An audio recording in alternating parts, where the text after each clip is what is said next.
Is the American working family being squeezed? The Obama administration seems to think so.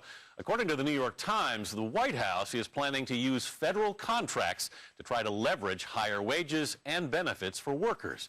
Of course, just how squeezed the average paycheck appears depends a lot on where you sit and where you work. Our cover story is reported by Jim Axelrod. Okay.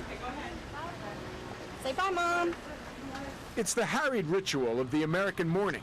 Moms and dads dropping their kids at daycare before rushing off to work. Bye, Brian. Only for these parents in Cary, North Carolina, there's no need to rush. Their child care center is at work. Extremely convenient.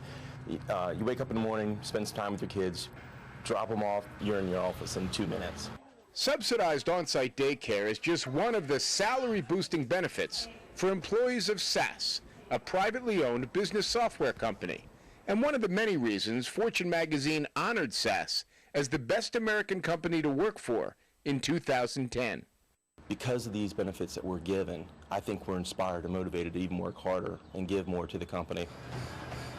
Those benefits include a 66,000 square foot fitness center with aerobics and yoga classes, basketball, racquetball, and tennis courts.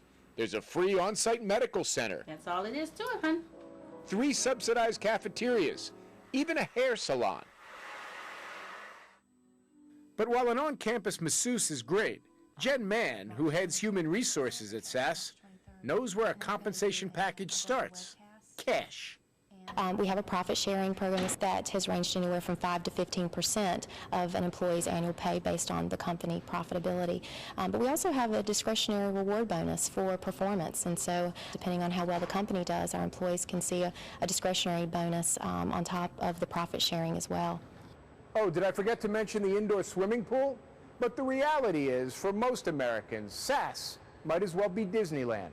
Because in this economic downturn, more and more American workers are feeling underappreciated, overworked, and most of all, underpaid. We're living through one of the worst times for wage growth ever. From 2002 to 2007, the hourly compensation of a typical college graduate or a typical high school graduate went up 0. Larry Michel is president of the Economic Policy Institute, a nonpartisan, nonprofit Washington think tank. He says wages have been under attack for more than 30 years. If you're in manufacturing, there's a lot more imports from low-wage countries. We've weakened the ability to have and keep a union. We have a much lower minimum wage. In many industries, we've deregulated them.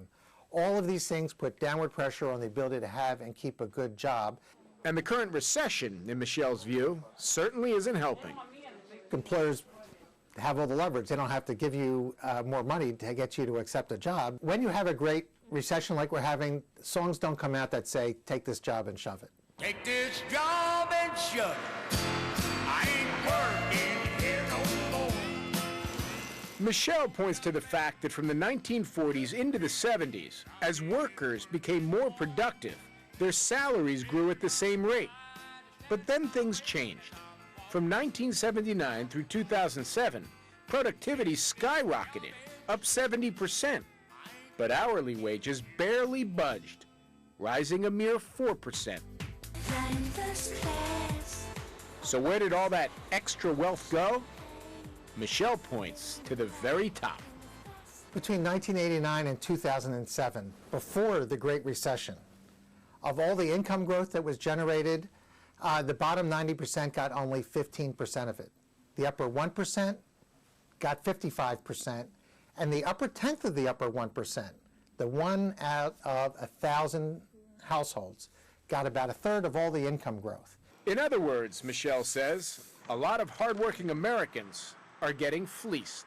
We know that CEOs in large companies make 270 times that of a typical worker.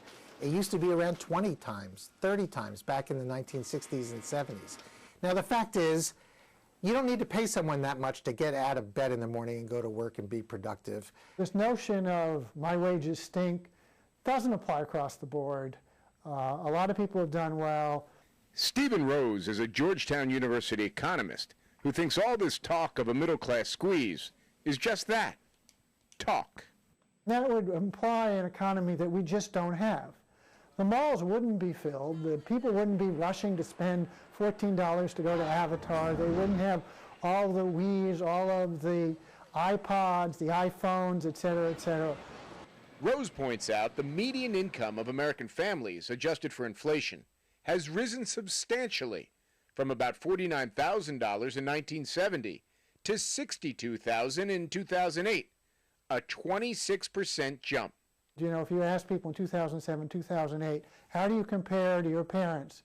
About 50 to 60% say better, 30% say about the same, and only about 15% say worse.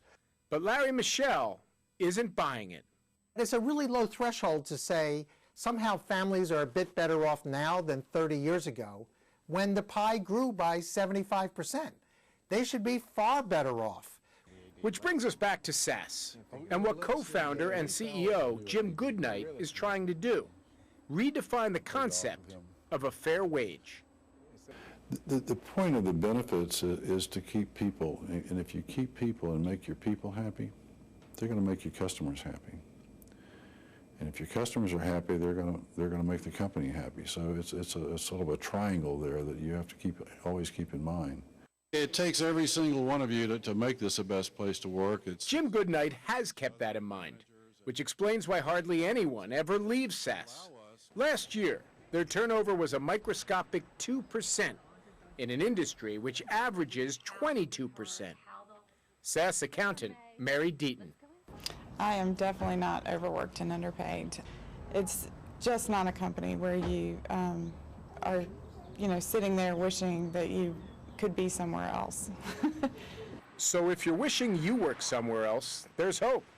Even in this down economy, SAS is hiring 200 workers. But you're going to have to get in line. The company receives nearly 40,000 resumes each year.